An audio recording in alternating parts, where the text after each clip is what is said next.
Bienvenue à tous, vous êtes à l'écoute de la Voix du Père, votre dévotionnel de méditation rédigé par le Fils de Dieu, le prophète Eliezer Amos.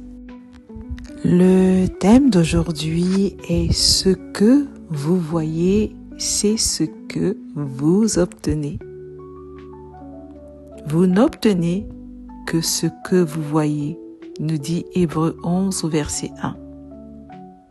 La foi est une ferme assurance des choses qu'on espère, une démonstration de celles qu'on ne voit pas.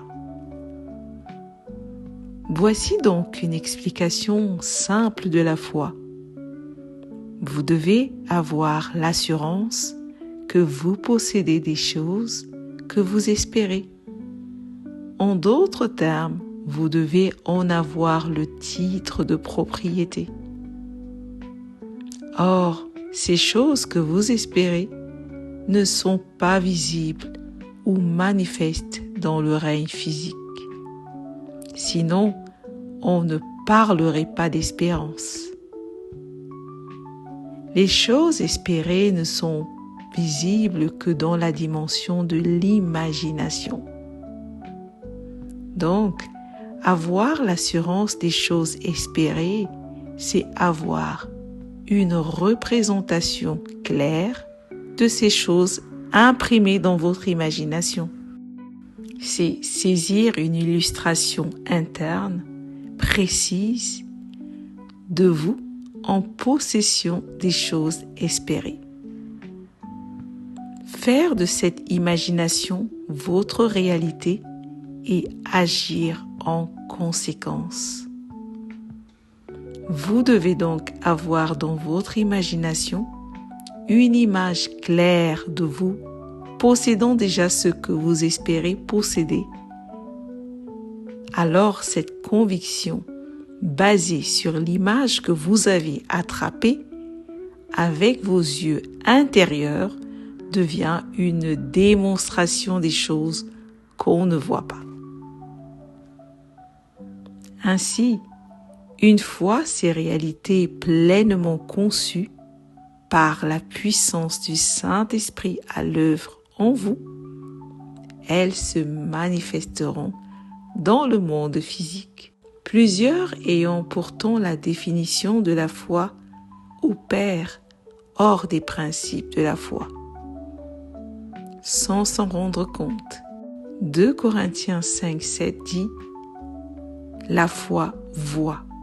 Il est écrit « Car nous marchons par la foi et non par la vue ».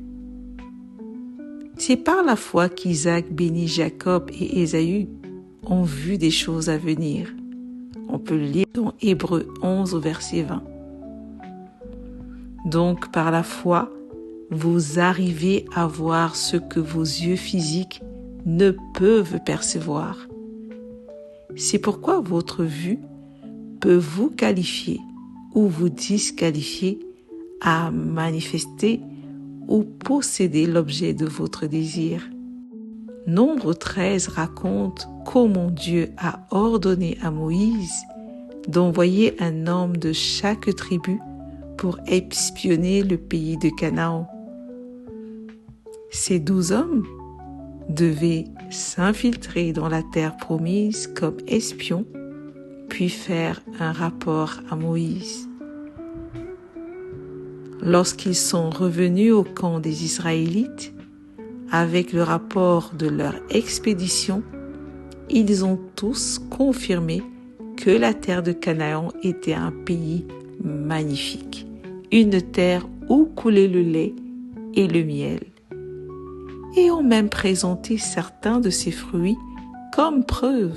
Mais malheureusement, 10 parmi les 12 espions se sont plaints de leur petitesse et insignifiance face aux géants habitants du pays, de la férocité de ceux-ci, disant que leur ville était d'énormes bâtisses fortifiées. Pire encore, ils ont confessé la peur qui s'est emparée de leur cœur à la vue de ces descendants d'Anak.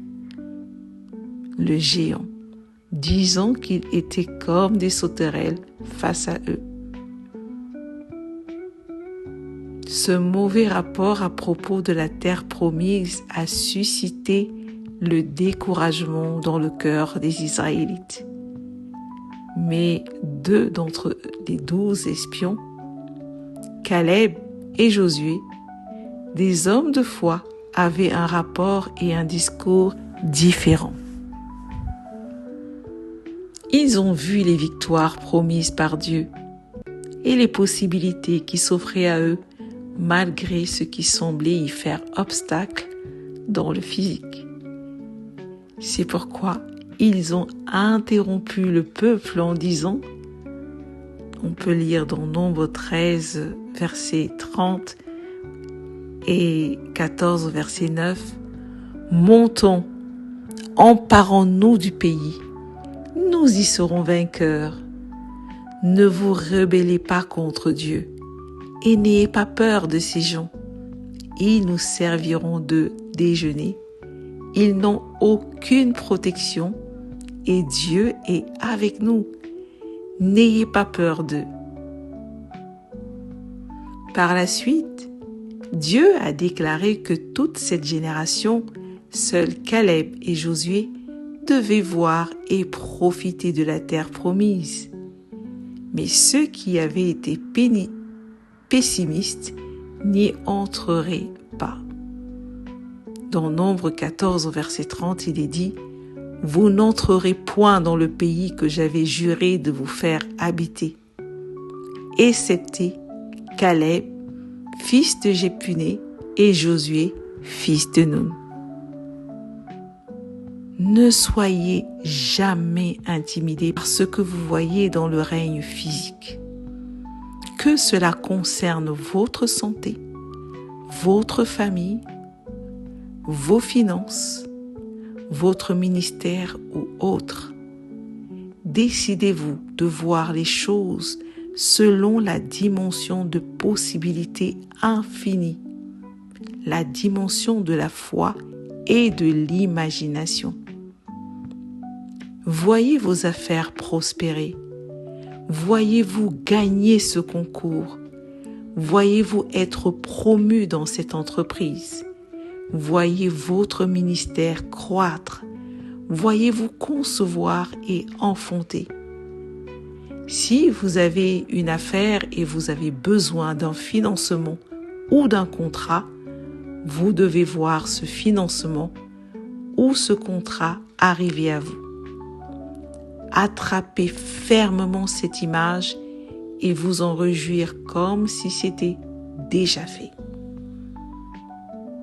Marchez par la foi désormais et ne voyez plus que la santé, la prospérité, la paix et le bonheur.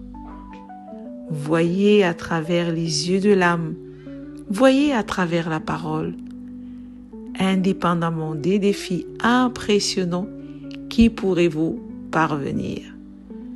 Voyez votre victoire, votre succès, vos triomphes et vos progrès. Et vous les manifesterez toujours. Gloire à Dieu. Confessons ensemble. Je ne vois que la victoire. Je suis optimiste en tout. Je suis favorisé en tout.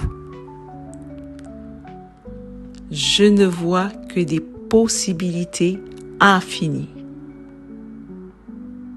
Je suis audacieuse et courageuse. Je gagne quels que soient les défis et les circonstances auxquelles je suis confrontée. Père céleste, merci d'avoir fait de moi un plus que vainqueur. En tout par ton esprit, œuvrant en moi, et de m'avoir donné la capacité de posséder ce que je vois. Au nom du Seigneur Jésus-Christ. Amen.